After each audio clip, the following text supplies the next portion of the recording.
আসসালামু আলাইকুম। আজকের এই ওয়ার্কশপের সম্মানিত সভাপতি doctor M Khalilur Rahman, director general বিশ্ববিদ্যালয়, সম্মানিত প্রধান অতিথি, এক সময়ের বিশ্ববিদ্যালয়ে আমরা যখন ভর্তি হই 1966 সন, জেলার হয়তো মনে আছে, অত্যন্ত প্রাণবন্ত একজন দিয়েছেন। আমি জানি না আপনাদের এখানে, উনি কিন্তু সবসময় বিশ্ববিদ্যালয়ে ক্যারামের চ্যাম্পিয়ন ছিলেন এবং এখনো ওনার ক্যারামের কথা মনে আছে কিনা জানি না। বিশ্ববিদ্যালয়ের সাথে কেউ ক্যারাম পারতেন না আর কি। মানে উনি একবারে 9টা কোটি বা কয়টা কোটি ছিল তখন সোনার ভাই, 9টা কোটি নিয়ে গেছেন। কিন্তু এরকম দেখা গেছে যে একবারে গোট শেষ হয়ে গেছে। আজকে আমি এখানে জলার ভাইকে দেখে আর কি আমার খুব ভালো লাগতেছে যে উনি এখন সুস্থ আছেন, সুন্দর আছেন, ভালো আছেন।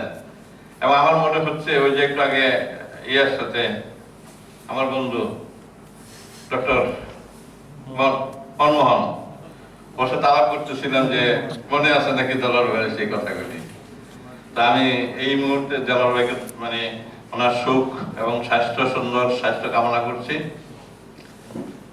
আমার সম্মানিত সহকর্মী প্রফেসর ডক্টর লুৎফুল হাসান, শ্রদ্ধেয় বিশ্ববিদ্যালয়ের শিক্ষকবৃন্দ, আমন্ত্রিত অতিথিবৃন্দ, ইনস্টিটিউটের বিজ্ঞানীবৃন্দ, আমন্ত্রিত অতিথিবৃন্দ এবং মাস মিডিয়ার সাংবাদিকবৃন্দ, আমি কিন্তু এইখানে এই আমার শিক্ষকতা জীবনের বা আমার চাকরি জীবনের প্রথম আগমন। আমি ডক্টর খলিলকে বলছিলাম যে তুমি যখন ওয়ার্কশপ করবে আমি অবশ্যই এবার তোমার এখানে যাব, এবং আমি বলবো যে সে আমাকে আমন্ত্রণ করেছে, তাকে আমি ধন্যবাদ জানাচ্ছি। যে আপনাদের এই ইনস্টিটিউটের কথা আমি শুনছি সবসময়, আমাদের শিক্ষকরা যেত, তাদের কাছ থেকে আমি প্রত্যেক বছর যে লিটারেচার গুলো পেতাম এগুলো নিয়ে ছাত্রদেরকে দেওয়ার জন্য চেষ্টা করতাম। তো আজকে এখানে এসে এটার পরিবেশটা, আমি মাত্র আসছি, মাত্র আমরা 5টার সময় স্টার্ট করে 10টা এখানে আসছি। আমি হয়তো ঘুরে ঘুরে আরো দেখবো। এখানে একটা কাজ করার পরিবেশ যে সুন্দর, এটা দেখে বোঝা যাচ্ছে যে এখানে কাজ হচ্ছে।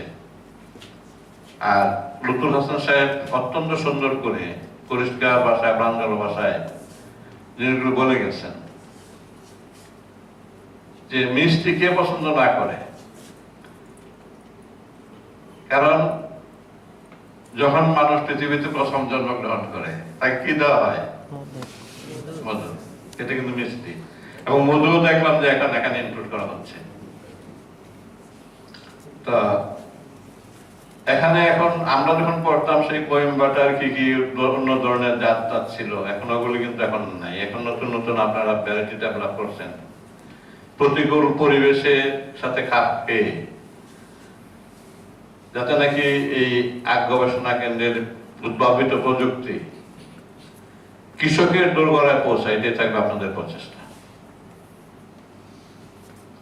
সুগার কেন 1 বছরের ফসল, স্বভাবতই কৃষকের মধ্যে অনেক সময় অনাগ্রহতা দেখা যায় যে আমরা যেখানে 3টা 4টা 5টা ফসল বা একটা ফসল কেন করবো। এখন আমাদের সুগার বিট এসেছে, আপনারা এখন এটার জন্য ফ্যাক্টরি করতেছেন ঠাকুরকে যেটা বললেন যে আমরা নিশ্চয়ই এখান থেকে পাবো। এটা আমাদের 6 মাসের মধ্যে কিন্তু আমরা সুগার পেয়ে যাবো। এবং এটা যদি মাস স্কেলে যদি এটাকে আমরা উৎপাদন করতে পারি, সে এক সময় তো দেখা যাবে। কারণ বিদেশ থেকে আমরা যে চিনিটা আনি, ম্যাক্সিমাম চিনি কিন্তু আমরা আনি সুগার বিটের চিনি। কারণ বাজারে গেলেই দেখা যায় যে চিনিটা পাওয়া যায়, মানে অর্থাৎ যেটা আমরা বাইরে থেকে নিয়ে আসে আর কি, এক্সপোর্ট করে বা ইম্পোর্ট করে যেটা নিয়ে আসে। তো আমাদের এই প্রযুক্তিটা অত্যন্ত সফলজনকভাবে কাজ করবে, এবং আপনারা এটার প্রতি বেশি করে নজর দেন, যাতে নাকি আমরা ওই আমাদের যে লক্ষ্যমাত্রা আছে যেটা আমরা সেখানে যেতে পারি, এবং আমাদের যে ডেফিসিটটা যেটা আমরা কভার করতে পারি। আর আরেকটা জিনিস হলো যে আপনারা আগামী 2 দিনে আপনাদের প্রযুক্তি এবং আপনারা যে গবেষণাগুলো নিয়েছেন প্রেজেন্ট করবেন। এখানে যত বেশি চুলচেরা আমরা এটাকে বিশ্লেষণ করব, যত বেশি সমালোচিত হবে আপনার কাজ।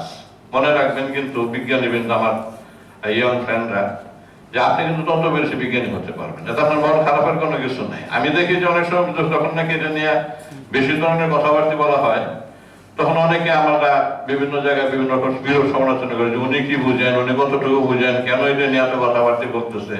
কিন্তু আমাদের যারা নাকি আমরা ইয়ং সায়েন্টিস্ট আছে, আমাদের বুঝতে হবে যে আপনার কাজটা যতই বেশি সমালোচিত হবে তার মানে আপনি কিন্তু তত বেশি কাজ করতেছেন। আর যত কম সমালোচনা হবে তার মানে তখন কিন্তু মনে হবে যে আপনি এটা গভীরে যান নাই, কাজটার গভীরে আপনি পৌঁছেননি। এবং তার ওই সমালোচিত যে উত্তরগুলি এখানে আপনি খুঁজে বের করবেন এবং পরবর্তী পর্যায়ে যেন আপনার রিসার্চ আরো বেশি কিছু করতে পারেন। আপনি এখান থেকে আপনার ইনস্টিটিউট যেটা দেখতেছি যে যেভাবে আপনার উন্নতি করতেছেন, আশা করি যে আপনারা ন্যাশনাল লেভেল আপনারা গভর্নমেন্টের পাবেন। এবং তাল গাছের রস, তাল গাছের গুড় যা না খাইছে এটা এত স্বাদ বেশি যে খেজুরের গুড়ের চেয়ে কিন্তু তাল গাছের রসের গুড় কিন্তু স্বাদ। এবং মাননীয় প্রধানমন্ত্রী এবং কৃষিমন্ত্রী যেভাবে তাল গাছের কথা বলতেছেন, এটার জন্য কিন্তু আমাদের জাত উদ্ভাবন করতে হবে। শুধু তাল গাছ লাগাইলে হবে না।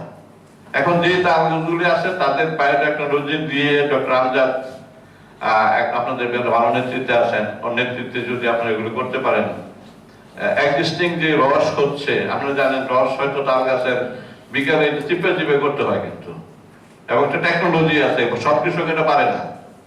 এবং এই নতুন টেকনোলজিটা আমরা করতে হবে যাতে নাকি তালের গাছ থেকে আমরা আরো বেশি করে রস পাইতে পারি। এবং সুগার বিটের বেশি নজর দিতে হবে। খেজুরের রস তো এটা আছে, যশোরের কৃষকরা কিন্তু তারা এটা করতে আছে, কিন্তু আমাদের নতুন যেটা আছে যে স্টেভিয়া বা আমাদের যেটা আছে যে যষ্টি মধু বা মধু কিন্তু প্রচুর পরিমাণ আমাদের দেশে হয়।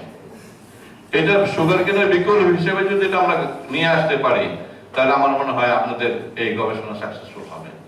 যাই হোক, আমরা 2 দিন এখানে থাকবো, আপনাদের গবেষণা দেখবো, আপনাদের কাছে শুনবো, আপনাদের কাছে কিছু আমরা নলেজ দিব এবং আমরা কিছু নিব, এই আশাবাদ ব্যক্ত করে এবং আপনাদের এই গবেষণা সাফল্য কামনা করছি। এবং সর্বশেষে আমি ডাইরেক্টর জেনারেলকে ধন্যবাদ জানাচ্ছি, আমাকে আমন্ত্রণ জানাচ্ছি। সবাইকে ধন্যবাদ।